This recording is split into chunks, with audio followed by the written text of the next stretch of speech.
there's lots happening on the diplomatic front today, as well as obviously the humanitarian and military front. Just to remind you, Antony Blinken, the US Secretary of State, heading to Qatar, Bahrain and Saudi Arabia.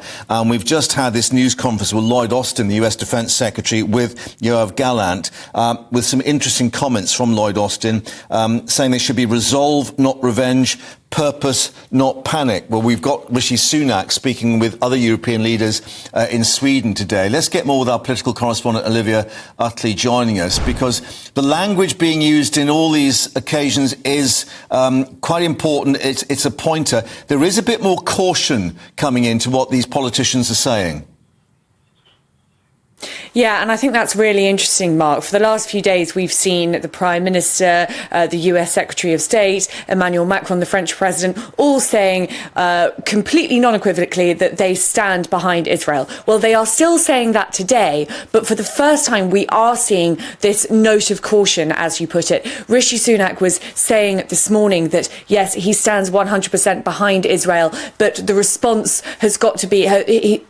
Israel should make sure that as many Palestinian lives and ordinary Palestinian lives are saved. Emmanuel Macron said that the response must be strong but just. And I think that's the message that we're getting very, very strongly today from both European leaders and from the US. Yes, they are 100% with Israel, but they are very, very worried about the risk of massive escalation if and when Israel launches this ground attack that we are expecting. Alicia Kearns, she's a backbencher MP, but she is chairman of the Foreign Affairs Select Committee, has actually gone even further than either Rishi Sunak or Keir Starmer. And she said that Israel has to turn, those were her words, has to turn the water and electricity back on in Gaza, because she believes that Israel has a duty to do so under humanitarian law. So we are beginning to see that little note of caution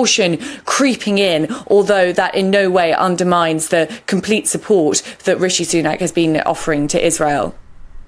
Caution creeping in as we hear from aid agencies telling us about the crisis, the developing disaster on the ground in Gaza. And some of them are already saying, look, there is already a violation of international law happening. Exactly, and I think that's perhaps what Alicia Kearns was suggesting in her warning to Israel that they must turn on the electricity and water in Gaza. It seems as though leaders across the world are now getting very, very worried about the idea of a massive escalation and the possibility that Hamas, which the Foreign Secretary said that Hamas has enmeshed itself in ordinary Palestinian lives. So, of course, what leaders are very worried about is Israel has said that it wants to essentially obliterate Hamas, but in doing so, they're very worried that lots of Palestinian lives could be lost and the tensions could just continue to escalate. I mean, we should reflect, of course, as the Israelis have indicated, they may well turn those taps back on in terms of the fuel and the water if the hostages are released. And we did have Grant Shapps during the morning round, the Defence Secretary, saying that it was very likely, I think was the phrase he had, that British hostages were being held in Gaza.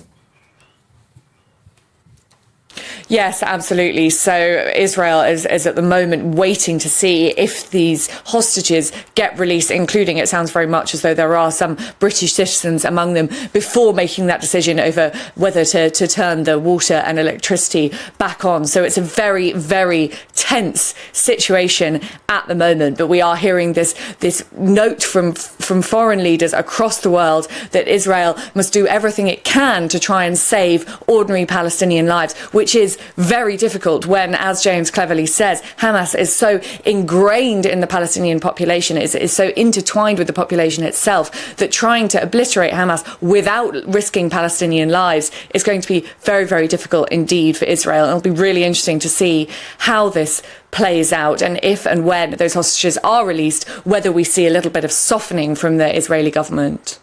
Rishi Sunak has also commented on what appears to be, sadly, the number of anti-Semitic incidents that are taking place here in the UK. He says it's a disgusting rise. And we've heard that, there are several schools, Jewish schools in North London, which are closed today because they're so worried about the safety of the students. Yes, I think it's 4 Jewish schools that have had to close in London today, and there are Jewish parents all over social media saying that, they didn't feel as though taking their Jewish child to primary school should be an act of bravery, but today it feels as though it is. And of course, in the wake of those protests last week, when almost no one was able to get to the Israeli embassy to pay their respects because of these huge Free Palestine protests, the restaurant in Golders Green in a very heavily Jewish part of North London, which was the front was smashed in. There is increasing concern among the UK government that the rise in anti-Semitic attacks is not going to stop.